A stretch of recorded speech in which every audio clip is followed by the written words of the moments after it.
Bueno, vamos a comenzar entonces con el teórico número 17 que trata sobre patología genital masculina, y vamos a hablar específicamente en esta oportunidad de la neoplasia más frecuente en los hombres, que es el cáncer de próstata.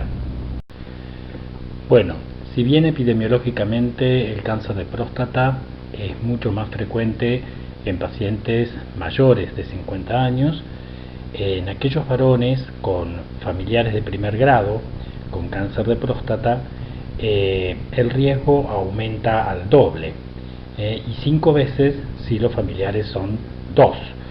En estos casos, los cánceres pueden aparecer a edades más tempranas.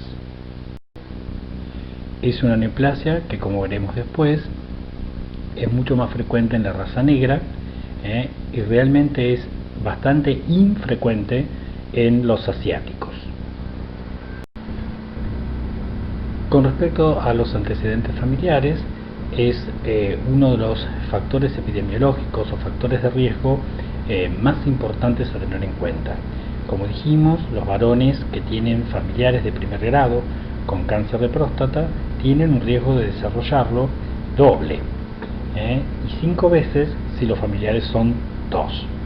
Los varones con mutaciones en la línea germinal del gen supresor BRCA2 tienen un riesgo de 20 veces más de sufrir cáncer de próstata, o en aquellos, ¿no es cierto?, que tienen mutaciones en el HOXB13, que son genes relacionados a la inmunidad innata, ¿no es cierto? En este caso aumenta el riesgo de carcinoma familiar. Bueno, además de la edad, la raza y los antecedentes familiares, es muy importante tener en cuenta como factor de riesgo los niveles hormonales. Sabemos que los andrógenos y sus receptores implican la expresión de genes inductores del crecimiento y supervivencia celular. El gen del receptor androgénico ligado a X contiene una secuencia polimorfa compuesta por repeticiones del codón CAG que codifica glutamina, ¿no es cierto? En los sujetos normales existen variaciones en la longitud de las repeticiones CAG que afectan de alguna manera la función de los receptores androgénicos. Por lo tanto, aquellos pacientes que tienen extensiones cortas de poliglutamina tienen mayor sensibilidad a los andrógenos. Esto es así, por ejemplo, en los afroamericanos, o raza negra. Hay pacientes con extensiones medianas en cuanto a la longitud, como ocurre en la raza blanca, y hay aquellos que tienen extensiones largas, como ocurre en los asiáticos. Por lo tanto, la longitud de las repeticiones está inversamente relacionada con la velocidad en que se desarrolla el cáncer de próstata, ¿no es cierto? Entonces, eso es muy, muy, muy importante. Por lo tanto, a menor longitud, mayor velocidad de crecimiento celular. Se suman además mutaciones de tipo somática, como reordenamientos cromosómicos que yuxtaponen la secuencia de un gen de transcripción de la familia ETS, como es el ERG, en la proximidad del gen promotor TMPRSS2, regulado por los andrógenos. Esto implica, por ejemplo, una mayor capacidad de invasión, posiblemente a través de la regulación positiva de metaloproteasas de matriz, y tienen en general una característica morfológica de esa neoplasia distintiva. A esto se le suman alteraciones de tipo epigenéticos, como hipermetilación del gen glutatión S-transferasa, que regula negativamente la expresión de el GSTP1 en el brazo largo del cromosoma 11. Existen además otros genes silenciados, como por ejemplo el PTEN, el RB, P16, etc. ¿Sí? Y A esto debemos sumarle algunas alteraciones genéticas frecuentes, como pueden ser la amplificación del locus 8q, que contiene el oncogen MYC, de lesiones que afectan al gen supresor PTEN, como dijimos, y en fase terminal la pérdida de TP53 y de lesión del RB. Además, se suma fundamentalmente una pérdida de E-caderina con mayor expresión de ZH2, que esto implica básicamente progresión a carcinoma prostático.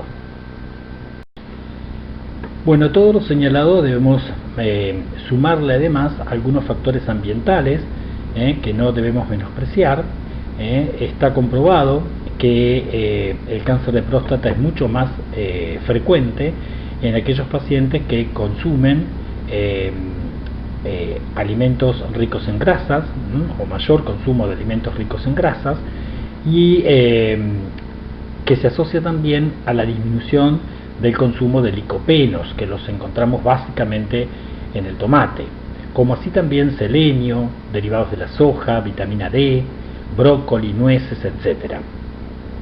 Recordemos además que la masturbación disminuye el riesgo de cáncer de próstata, y sabemos también, ¿no es cierto?, que los procesos de hiperplasia prostática nodular benigna, ¿no es cierto?, de tipo patológico, no se considera una lesión precursora del cáncer de próstata. Bueno, y acá vemos esquemáticamente entonces una secuencia desde el punto de vista carcinogenético de lo que puede ocurrir con el epitelio prostático, pasando de un epitelio normal, como vamos a ver en un ratito, ¿cierto?, a procesos que pueden hacer fenómenos adaptativos de tipo patológico, como la hiperplasia prostática, a una lesión, ¿no es cierto?, considerada sí precursora del cáncer, como es la neoplasia intraepitelial prostática, que es una neoplasia que no presenta invasión del estroma, pasando por el carcinoma invasor, ¿no?, y luego el carcinoma que se disemina a través de los vasos, como vamos a ver posteriormente, o sea, el carcinoma metastásico. Bueno, la próstata, que en el adulto tiene aproximadamente 20 gramos, carece de una cápsula diferenciada y se divide básicamente en 4 regiones biológicas y anatómicamente diferentes, ¿sí?, como son la zona periférica, que es la zona amarilla marcada en el esquema, una zona central marcada en rojo en el esquema de la izquierda, una zona transicional, que es la azul, que rodea a la uretra, y una pequeña zona del estroma fibromuscular anterior, ¿cierto? Zonas biológicas y anatómicamente diferentes que se señalan también en esta imagen tomográfica del lado derecho, ya que en el embrión la próstata consta de 5 lóbulos, uno posterior, uno medio, uno anterior y 2 lóbulos laterales. Recordemos que de acuerdo a estas diferentes zonas de la próstata, la zona amarilla, o sea la zona periférica, es la zona donde asientan preferentemente las neoplasias malignas, o sea los carcinomas, a diferencia de los procesos hiperplásicos prostáticos que se dan preferentemente o surgen preferentemente de la zona transicional. Histológicamente la próstata consta de glándulas, ¿no es cierto?, que están revestidas por 2 capas de células, una cúbica basal cubierta por una capa de células cilíndricas de tipo secretor hacia interno. Pueden verse algunos repliegues pequeños de tipo papilar de epitelio hacia el interior, y consta de un estroma fibromuscular. Acá en la imagen también podemos ver algo de secreción interluminal. Bueno, y acá una foto vista desde el microscopio, donde podemos ver esas glándulas tapizadas por doble capa, ¿no es cierto? Por doble capa, ese estroma fibromuscular con algún linfocito, ¿no es cierto? Que en los pacientes mayores es común y normal encontrar linfocitos a nivel del estroma, y ahí, como marca el pelo, básicamente algunas concreciones de tipo cuerpo amiláceo intraluminal.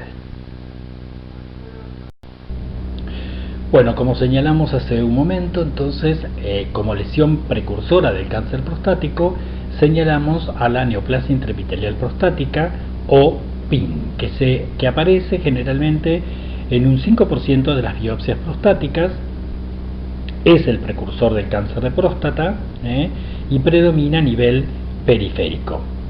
Se ha demostrado que muchos de los cambios moleculares que se describen en los carcinomas invasores están presentes en la neoplasia intraepitelial prostática.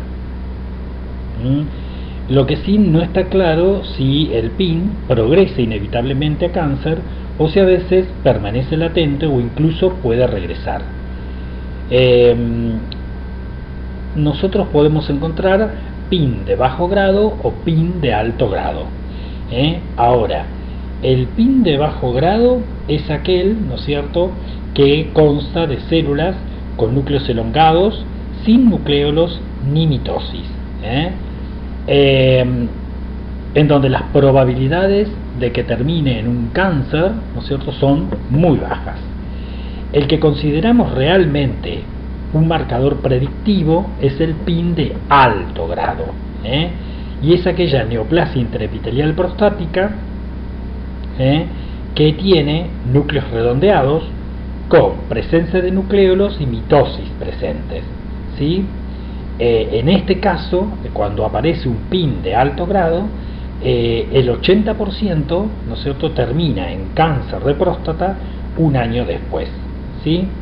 Hay distintos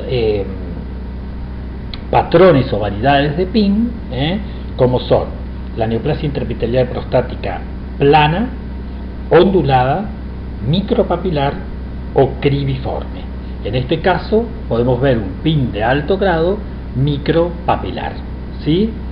El PIN no es más que focos de glándulas con proliferaciones intracinares de células con anaplasia celular, pero sin infiltración. Las células displásicas están rodeadas de una capa de células basales, que las podemos marcar, ya vamos a ver, y con membrana basal indemne. Bueno, esto simplemente nos muestra una imagen de neoplasia intraepitelial prostática marcada con el antígeno prostático específico. ¿Qué pasa desde el punto de vista clínico? Bueno, lo más frecuente es que las neoplasias de la próstata se descubran como un foco microscópico de cáncer, en un examen, por ejemplo, post-mortem, o en muestras quirúrgicas extraídas por otra razón, por ejemplo, por una hiperplasia prostática benigna, y que no producen molestias. El 60% de los pacientes acuden al médico en estadios A o en estadios B, como ya vamos a ver más adelante, sin síntomas urinarios, y se descubren básicamente por el tacto rectal o por la elevación del antígeno prostático específico sérico. Más del 50% están en estadios C o D y consultan en este caso por dificultad para iniciar la micción, o sea, disuria, polaquiuria, hematuria. El dolor ya nos indica afectación de los espacios capsulares, perineurales. El estadio D tiene muchas veces dolor lumbar, y esto nos implica la posibilidad de metástasis a nivel vertebral. Bueno, como dijimos, lo más frecuente es que se exprese, ¿no es cierto?, como un foco microscópico de cáncer, que clínicamente no presenta síntomas. ¿A qué llamamos foco microscópico, foco mínimo de cáncer? Bueno, básicamente es aquel que tiene menos de 1 milímetro en un cilindro extraído por biopsia, o que equivale a menos del 5% de la superficie de un cilindro. O también podríamos decir que es aquel foco que no tiene más de 10 glándulas y puede aparecer en el 60% de los casos. Generalmente, como dijimos, estos focos microscópicos son asintomáticos y entran dentro de lo que conocemos como estadio A o estadio B. Bueno, respecto a la metodología de estudio de la próstata, hay un trípode diagnóstico que incluye, por un lado, el tacto rectal, ¿no es cierto? Tacto rectal, que si bien hoy por hoy no es el primer método que utilizamos para establecer o buscar, ¿no es cierto?, cánceres de próstata, pero que en algún momento, ¿no es cierto?, se va a realizar en el paciente, ¿sí? Se utiliza básicamente como screening y puede llegar a tactarse, especialmente a nivel, como dijimos, del lóbulo posterior, consistencia dura, a diferencia de lo que puede palparse con el dedo, si lo que estamos palpando es un proceso hiperplásico, que generalmente es remitente, o si es un proceso inflamatorio, especialmente agudo, con formación de microabscesos, que generalmente genera dolor y que es más bien fluctuante. El cáncer se tacta, ¿no es cierto?, especialmente en la zona, como dijimos, periférico posterior, y nos brinda al tacto una zona gredosa de consistencia firme. Bueno, por otro lado, la ecografía, ¿no?, básicamente nos ayuda, ¿no es cierto?, para guiar luego la tercera pata de este trípode diagnóstico que dijimos, que es la biopsia, ¿cierto? La ecografía puede hacerse en forma transrectal, como vemos aquí, o puede hacerse transperineal para guiar luego la biopsia. La ecografía lo que nos permite es localizar lesión, básicamente, y por allí medir, o sea, ver el tamaño de esa lesión y ver las características morfológicas, si se ven áreas quísticas o es sólida totalmente, etcétera. Y fundamentalmente nos sirve para guiar luego la biopsia. Bueno, acá vemos esquemáticamente entonces cómo usamos a la ecografía como método para ayudarnos a guiar, ¿no es cierto?, la entrada de la aguja de punción y poder así punzar la próstata. Y acá vemos ecográficamente cómo se ve el ingreso de la aguja guiada ecográficamente dentro de la próstata en línea hacia la lesión.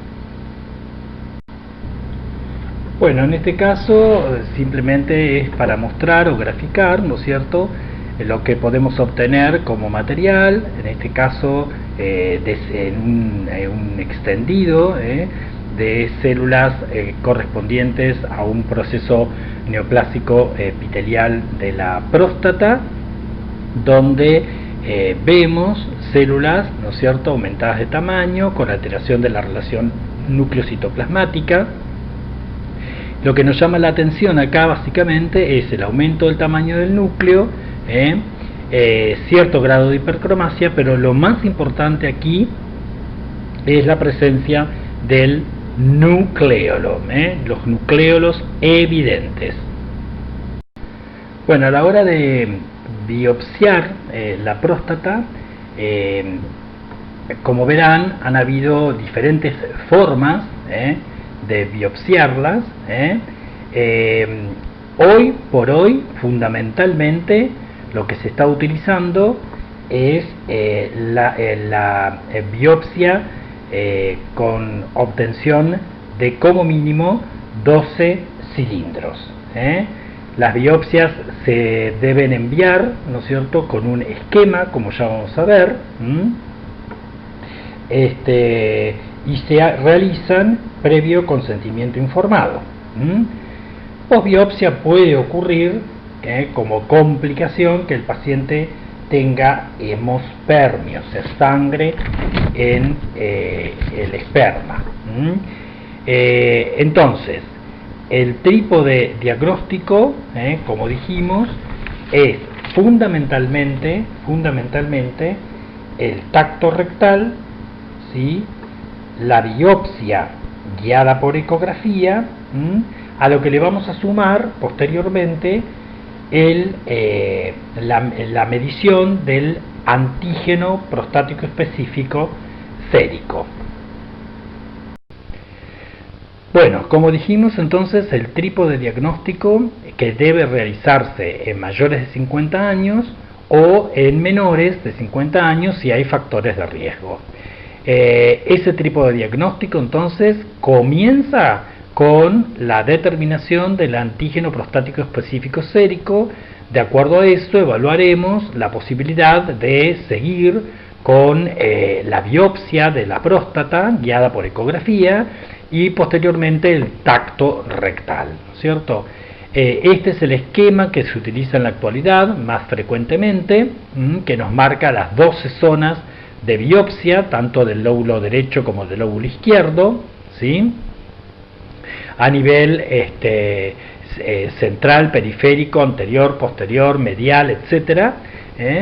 Y en las imágenes de al lado vemos un cilindro del lado izquierdo obtenido por biopsia, con tejido prostático totalmente normal, para que comparen con un cilindro del lado derecho, en donde en el 50% del mismo vemos una proliferación de tipo acinar correspondiente a un carcinoma prostático. Existe la posibilidad de biopsias por saturación, que se denominan, que es cuando se hacen más de 24 tomas. En este caso el paciente debe sufrir una anestesia general. Bueno, el antígeno prostático específico entonces se produce básicamente en el epitelio prostático, que como dijimos, en este caso la foto nos muestra el epitelio de las glándulas prostáticas, en este caso normal, que como dijimos tenía una capa de células basales cúbicas y una capa interna secretora de células cilíndricas.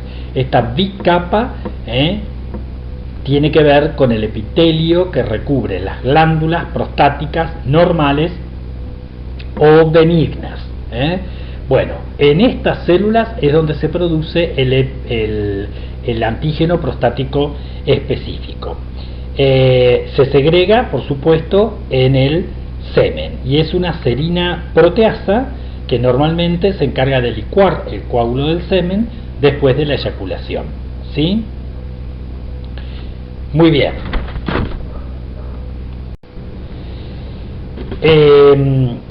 Es muy importante que tengan en cuenta entonces que es una serina proteasa específica de órgano. ¿Qué quiere decir? Que su elevación me está diciendo que algo pasa en la próstata, pero no es específica de un trastorno. Menos que menos nos indica específicamente que el paciente tiene cáncer. Simplemente nos dice su elevación de que algo está pasando a nivel de la próstata, ya que se puede elevar en procesos inflamatorios de tipo prostatitis, en infartos de la próstata, en procesos adaptativos patológicos como la hiperplasia prostática benigna, durante la eyaculación, durante la manipulación prostática o el masaje prostático, cuando se realizan biopsias previas, aumenta el antígeno prostático, tras relaciones sexuales, colocación de sondas y por supuesto también, ¿no es cierto?, se eleva si se genera un cáncer. Por lo tanto, nunca hacer tacto rectal antes de medir el antígeno prostático específico. En línea general, consta el antígeno prostático detectado por estudio de anticuerpos de dos formas: una fracción mayor unida a una alfa-1 antiquimiotripsina y una fracción menor libre, ¿cierto? El valor umbral que se considera normal es de 4 nanogramos por mililitro como promedio. Pero existe, ¿no es cierto?, una zona gris entre 4 y 10 nanogramos por mililitros, y debemos reconocer que en un 20 a 40% de los pacientes con cáncer pueden llegar a tener valores de PSA de 4 nanogramos por mililitro o menor. Por lo tanto, es válido, ¿no es cierto?, generar determinaciones, otros métodos que mejoren la interpretación de los valores del APS. Entre esos métodos tenemos lo que se conoce como densidad del antígeno prostático específico, que se calcula determinando el antígeno prostático específico total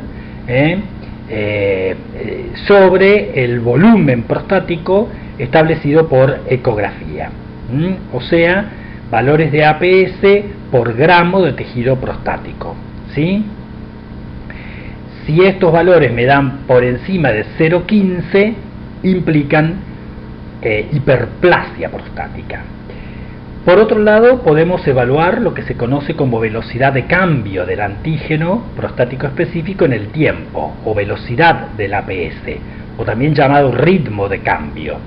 Y sabemos que los varones con cáncer tienen mayor velocidad de aumento del APS, considerándose 0,75 nanogramos por mililitro por año el aumento del antígeno prostático en hombres con o sin cáncer.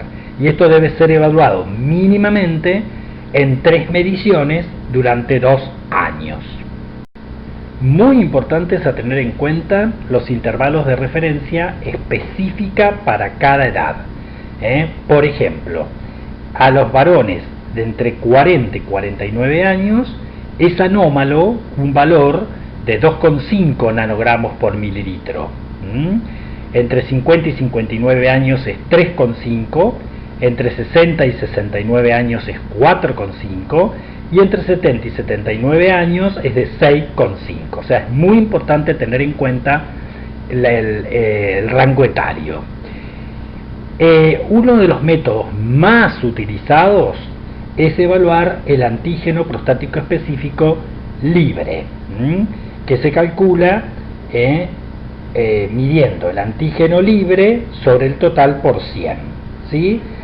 Sabemos que es menor en hombres con cánceres que en hombres con patología benigna. Si nos da el antígeno libre mayor al 25% en línea general, eso implica menor riesgo de cáncer. Y si es menor del 10%, eso implica mayor riesgo de cáncer.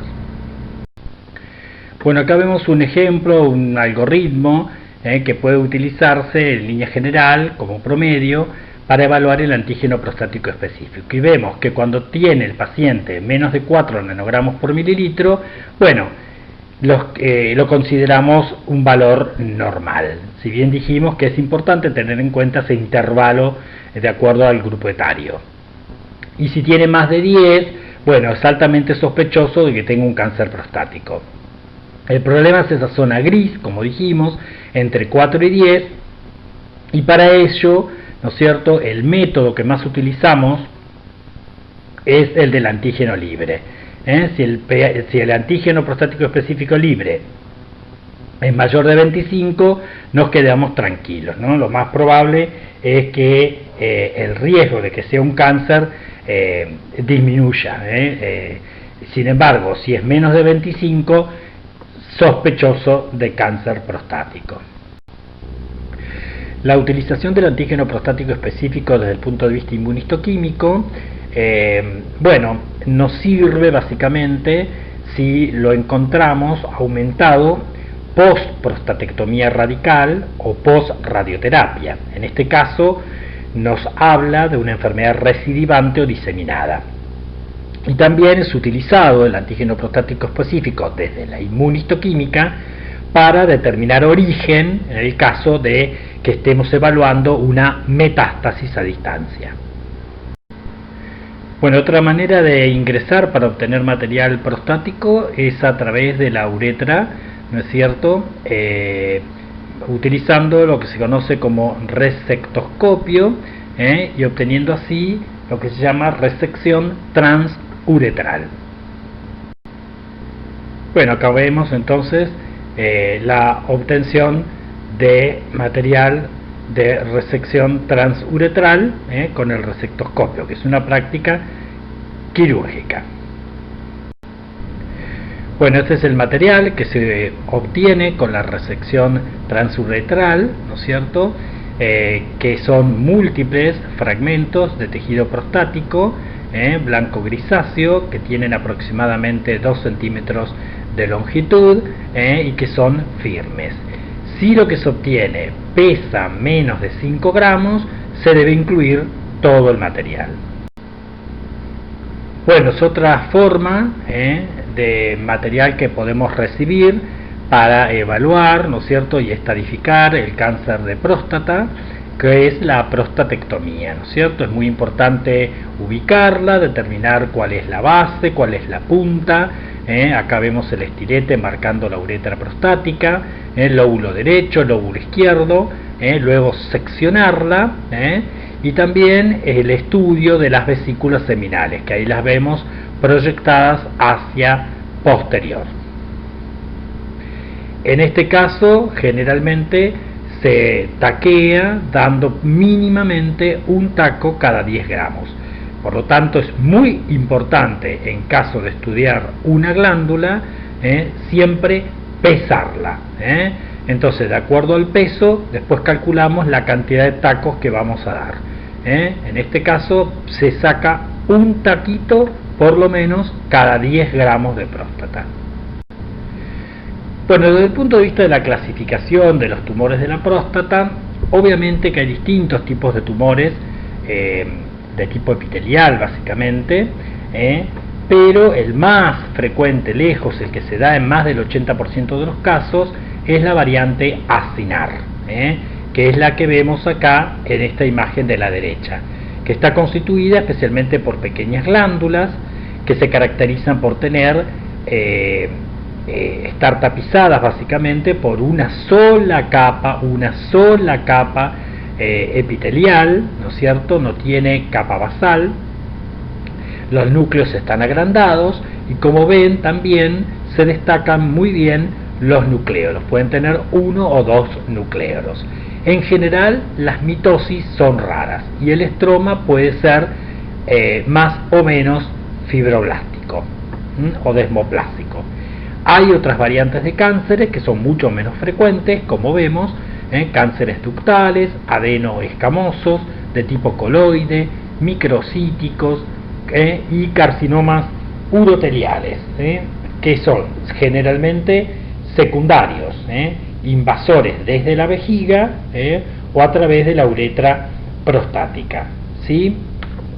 Hay también carcinomas de células pequeñas, carcinomas con aspecto neuroendocrino, con células en anillo de sello, de células basales adenoides o basaloides, carcinomas símil linfoepitelioma, etc. Pero recordemos que el más frecuente, en más del 80% de los casos, son los carcinomas acinares, que va a ser al que nos vamos a referir en la clase.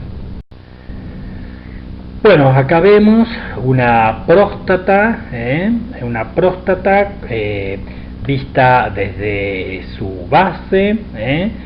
El 70% de los cánceres, como dijimos, se originan en la zona periférica, sobre el lóbulo posterior, generalmente palpables al tacto rectal, ¿sí? Y acá lo vemos, ¿no es cierto?, sobre la parte posterior de la próstata, con un color algo más amarillento que el tejido prostático normal o que el tejido prostático hiperplásico, ¿cierto? Tiene esa coloración amarillenta y generalmente son firmes, arenosos. Bueno, acá vemos otra imagen. Este es un corte, una sección de la próstata. Vemos que la periferia de la glándula está pintada con tinta china, eso es para evaluar márgenes. Vemos en la parte central la hendidura uretral, que está comprimida por una proliferación irregular de aspecto nodular, de color amarillento, que ocupa la casi totalidad del lóbulo izquierdo. Se observa además en el resto de la próstata un tejido blanquecino con algunos microquistes. Bueno, en esta otra resección, ¿no es cierto?, está seccionada la próstata. Vemos que es un cáncer muy avanzado, que ocupa ambos lóbulos, con ese típico aspecto nodular, en una extensión que ocupa la casi totalidad de la glándula, con ese típico color amarillento, siendo generalmente, como dijimos, nódulos firmes, y además vemos cómo se extiende hacia las vesículas seminales. Las vesículas seminales también están infiltradas por la neoplasia.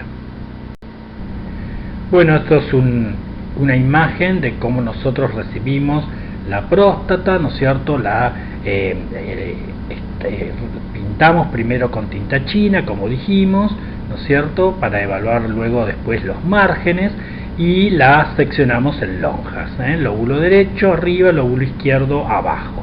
Vemos en la parte central de esas lonjas la uretra prostática, y vemos o localizamos en el lóbulo derecho, ¿no es cierto?, un nódulo blanco amarillento pegado, ¿no es cierto?, hacia la superficie, al cual medimos, describimos, ¿no es cierto?, y localizamos. Bueno, esta imagen simplemente es para recordar que si bien estamos viendo neoplasias de tipo epitelial, malignas de la próstata, como son los carcinomas, como dijimos, la próstata, ¿no es cierto?, tiene un estroma fibromuscular, por lo tanto, muscular liso obviamente, por lo tanto existen posibilidad de neoplasias de tipo sarcomatoso. Este es un ejemplo de una sección de una próstata donde tiene compromiso de todo un lóbulo y casi la mitad del otro, ¿no es cierto?, en donde se ve una neoplasia invasora, así de aspecto carnoso, blanquecino, heterogéneo, con algunos focos de hemorragia y necrosis, que corresponde correspondía a un leiomiosarcoma. Bueno, desde el punto de vista microscópico, esto es un corte panorámico donde podemos ver, ¿no es cierto?, que la mitad derecha de la imagen y parte de la izquierda hay una proliferación nodular, nódulos que se ven con mayor coloración o intensamente basófilos, que corresponden a una proliferación neoplásica, ¿no es cierto? Y luego vemos la compresión de la uretra prostática en el centro, por parte de la neoplasia, y del lado izquierdo de tejido prostático constituido por algunos nódulos con áreas, ¿no es cierto?, de tipo fibrótico, muscular, y varios microquistes. Toda esa zona, ¿no es cierto?, corresponde a un área de hiperplasia prostática benigna. El resto de este corte vemos una invasión de la próstata por una proliferación nodular neoplásica maligna, un carcinoma.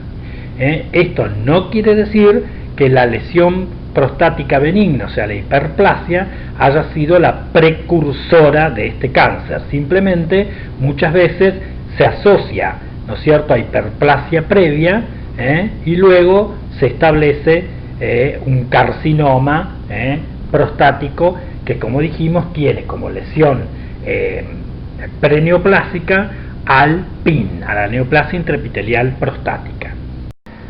Bueno, esta es una imagen, una foto tomada de un cilindro desde el microscopio, donde podemos apreciar una parte de ese cilindro y vemos una proliferación neoplástica con patrón glandular, constituida por pequeñas glándulas apiñadas con escaso estroma interpuesto, donde vemos que esas glandulitas están tapizadas por una sola capa de células que tienen núcleos algo agrandados e hipercromáticos. Acá, con este aumento, no se aprecia muy bien el nucleo, lo que dijimos que se destaca generalmente en los adenocarcinomas de tipo acinar. Acá lo vemos con un poco más de detalle, esas glandulitas, con esos núcleos algo vesiculosos, y sí, aquí, ¿no es cierto?, vemos perfectamente esos nucleolos bien evidentes, simples o dobles en algunos casos, que presentan las células atípicas que tapizan esas pequeñas glándulas. Adenocarcinoma de próstata de tipo acinar. Bueno, en este caso lo que se ve son algunas, nos muestra algunas glándulas que tienen cambios de tipo hiperplásico, pero después hay unas glandulitas pequeñitas así, allí, que están rodeando e invadiendo un filete nervioso. Después vemos otras glándulas en la parte inferior de la imagen que tienen cuerpos amiláceos y que están tapizados por doble capa. Esas son benignas. Pero las glandulitas que están rodeando el filete son malignas. Una capa de células con núcleos hipercromáticos agrandados y que están comprometiendo un filete nervioso. En línea general, los núcleos a veces son poco pleomórficos y las mitosis en estos cánceres son raras. A veces los citoplasmas de los adenocarcinomas acinares tienen aspecto claro porque contienen lípidos, ¿sí?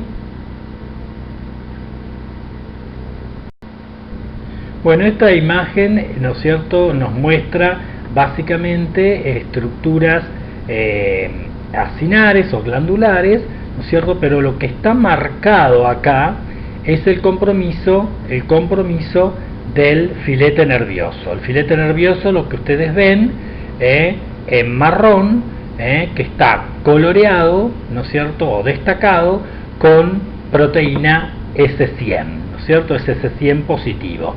Eso para ver claramente la invasión del filete nervioso por glándulas atípicas tapizadas por una monocapa, ¿sí? La infiltración neural es un rasgo histológico de mal pronóstico en el cáncer de próstata.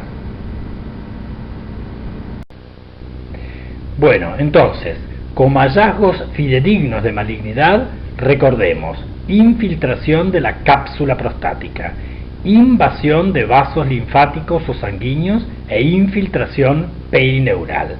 La presencia de estructuras cristaloides inmunocitoquímicamente similares a cristales de Bensillon intraluminales se dan especialmente en glándulas medianas, ¿no es cierto? Y la presencia de cuerpos amiláceos intraluminales no son sinónimos de malignidad. Desde el punto de vista inmunistoquímico, hay dos marcadores epiteliales demostrables de rutina. En este caso, como dijimos, el antígeno prostático específico, ¿sí?, que marca, ¿no es cierto?, el epitelio básicamente de las glándulas que constituyen el carcinoma. Bueno, acá vemos en imagen otro marcador como es la fosfatasa ácida prostática, que es positiva en el cáncer de próstata. Acá marcando estructuras de tipo cordonal o cordones infiltrativos en un estroma desmoplásico, ¿no es cierto? O sea que la proliferación tiene baja diferenciación, es pobremente diferenciada.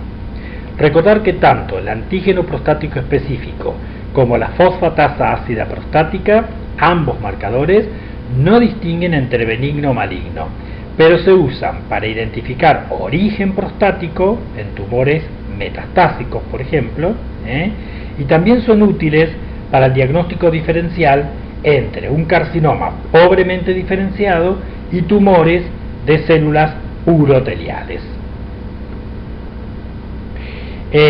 Los cánceres prostáticos también pueden ser positivos para el AMA-CR, que tiene una sensibilidad del 82 a 100%, citoqueratinas de bajo peso molecular, EMA-CEA, B72.3, catepsina D, ¿sí? Y recordemos como marcador de células basales a la P63.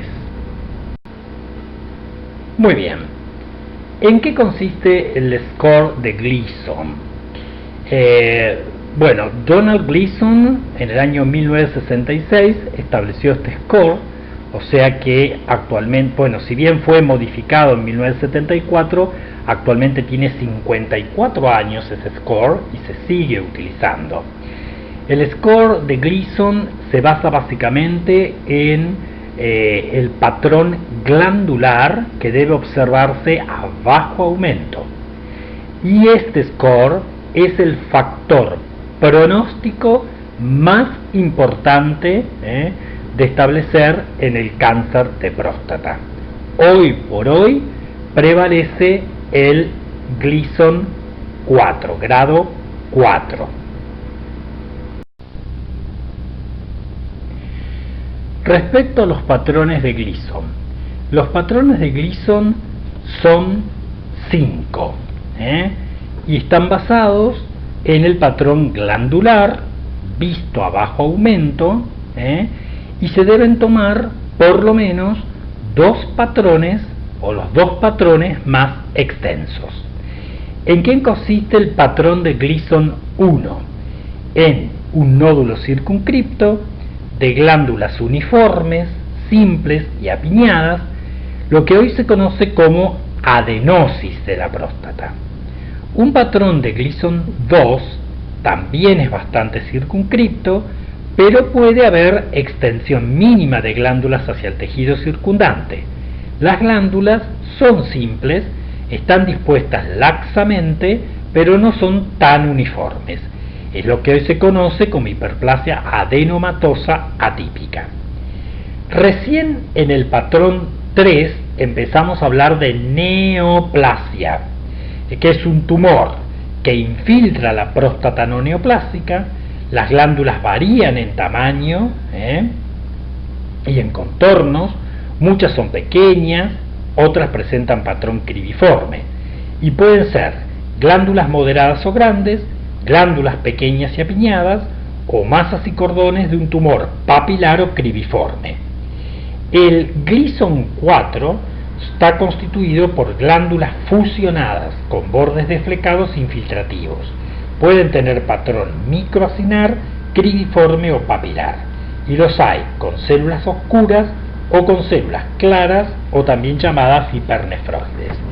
Y el patrón de grado 5 no tiene diferenciación glandular, son masas sólidas de células que infiltran individualmente o en nidos y generalmente tienen necrosis central. Entonces, se evalúa patrón glandular a bajo aumento y se toman como mínimo 2 patrones extensos. Por ejemplo, si yo estoy observando un cilindro de biopsia prostática y veo una proliferación neoplásica y quiero establecer el patrón de Gleason, veo cuál es el patrón más extenso, supónganse que es patrón de tipo 3, y veo si existe otro patrón. si tiene patrón de tipo 4, por ejemplo. En este caso, el score de Gleason es 3 más 4. Eso equivale a lo que hoy es un 7A. Entonces, recordemos que para evaluar el score de Gleason, ¿no es cierto?, desde el punto de vista neoplásico incluimos al patrón 3, al patrón 4 y al patrón 5. El 1 y el 2 no entran, no son patrones de neoplasias. Uno corresponde a adenosis y el 2 corresponde a hiperplasia adenomatosa atípica. Para carcinoma puede ser patrón 3, patrón 4 o patrón 5.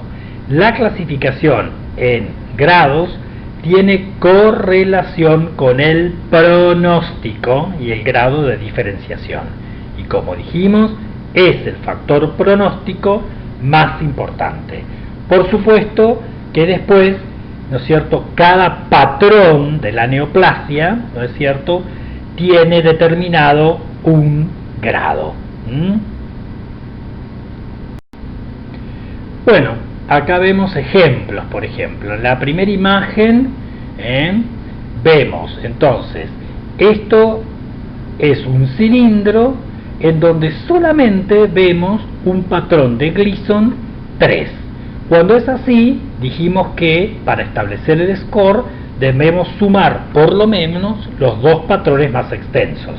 Pero si tenemos solamente un patrón, repetimos el mismo y decimos que el score de Gleason es 3 más 3, o sea, 6. En esta otra imagen de la derecha vemos que tenemos una parte del cilindro con una proliferación neoplásica cuyo patrón de Gleason es 3 y otra parte, que es la que marca la flecha, que tiene un patrón de Gleason 4. Por lo tanto, en este caso, el score de Gleason es 3 más 4, en este caso 7A. Si observamos debajo, vemos uno en donde predomina, ¿no es cierto?, el patrón de tipo 4, y hay un sector de patrón de tipo 3, por lo tanto es 4 más 3, esto es un 7B. Y en el último campo vemos que la proliferación en su totalidad tiene un patrón 4, entonces hacemos 4 más 4. En este caso, o en este ejemplo, el score de Gleason me da 8. Bueno, ¿cuál es el valor que tiene establecer el score de Gleason? Fundamentalmente tiene valor pronóstico, ya que es el factor pronóstico más importante, y la clasificación en grados tiene correlación directa con el pronóstico y el grado de diferenciación. Como vemos, aquellas neoplasias que tienen grados de Gleason bajo, como de 2 a 4, son de bajo grado, con pocas posibilidades de metástasis a nivel de los ganglios y con una sobrevida a 10 años alta. Sin embargo, aquellas proliferaciones que tienen grados de Gleason altos, como de 8 a 10, el compromiso ganglionar es mucho más elevado y la sobrevida a 10 años es mucho más baja, ¿sí? Recordar entonces que si encuentro estructuras con aspecto glomerular o de generación colágena, eso nunca es benigno. Y según el último consenso, prevalece el grado de Gleason 4. Sepan también que hoy existe una nueva propuesta para un nuevo sistema de gradación que se desarrolló y que es un sistema de 5 grupos para graduarlo, basado en un estudio de más de 20.000 cánceres de próstata tratados con prostatectomía radical y más de 5.000 casos tratados con radioterapia. Esta nueva propuesta los agrupa en 5 grupos. El grupo grado 1 equivale al viejo score de Gleason 3 más 3, o sea 6. El grupo grado 2 equivale al score de Gleason 3 más 4, o sea 7A. El grupo grado 3 es el score de Gleason 4 más 3, o sea 7B. El grupo grado 4 equivale al score de Gleason 4 más 4, o sea 8, y el grupo grado 5 es el score de Gleason 9 o 10. ¿Sí? Bueno, la tomografía axial computada sirve simplemente para el estudio de los ganglios linfáticos. Y recordar que si observamos ganglios pélvicos positivos, eso implica que no hay que hacer prostatectomía radical. Bueno, y la gammagrafía ósea nos sirve simplemente para buscar metástasis óseas. Respecto a la estadificación, vamos a decir que los tumores se estadifican según el sistema TNM. Un T1 es una lesión no evidente desde el punto de vista clínico, ni es palpable, ni tampoco es evidente desde el punto de vista imaginológico. O sea, son hallazgos incidentales, ¿sí? Y puede ser T1A cuando la neoplasia es focal, o sea que ocupa menos del 5% del tejido resecado, T1B cuando ocupa más del 5% del tejido resecado o difuso, y T1C se considera al cáncer presente en una biopsia con aguja después de la elevación de antígeno prostático específico. Respecto al estadio 2, el T2, en este caso es un carcinoma palpable o visible, pero confinado a la próstata. Es palpable desde el punto de vista macroscópico y dentro de la próstata. El T2A es cuando afecta menos del 5% de un lóbulo, menos de 1,5 centímetros de diámetro. T2B cuando afecta más del 5% de un lóbulo en forma unilateral, y T2C cuando afecta ambos lóbulos o tiene más de 1,5 centímetros de diámetro. El T3 es cuando existe extensión local extraprostática, ¿sí? O sea que es extracapsular. El T3A es extensión extracapsular, y el T3B invasión de la vesícula seminal. Y por último el T4 es cuando existe invasión de órganos contiguos, como puede ser cuello de la vejiga, recto, esfínter externo, músculos elevador del ano o piso pélvico. Respecto al N, o sea los ganglios, N0 sin metástasis ganglionares y N1 metástasis a distancia. Si es 1, 3 o menos ganglios pelvianos, 2 más de 3 ganglios pelvianos. Y respecto a M, es metástasis a distancia. M1A, metástasis a ganglios linfáticos a distancia. M1B, metástasis óseas a través de la vía venosa de Batson. Y M1C, metástasis a otras localizaciones a distancia, aquello, por ejemplo, al hígado.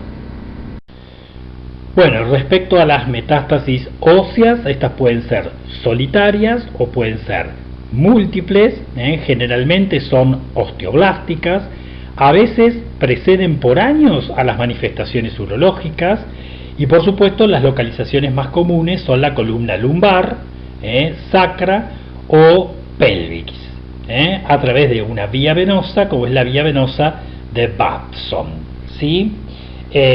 Acá vemos imágenes entonces de resonancias y tomografías con múltiples metástasis en la columna, especialmente lumbar.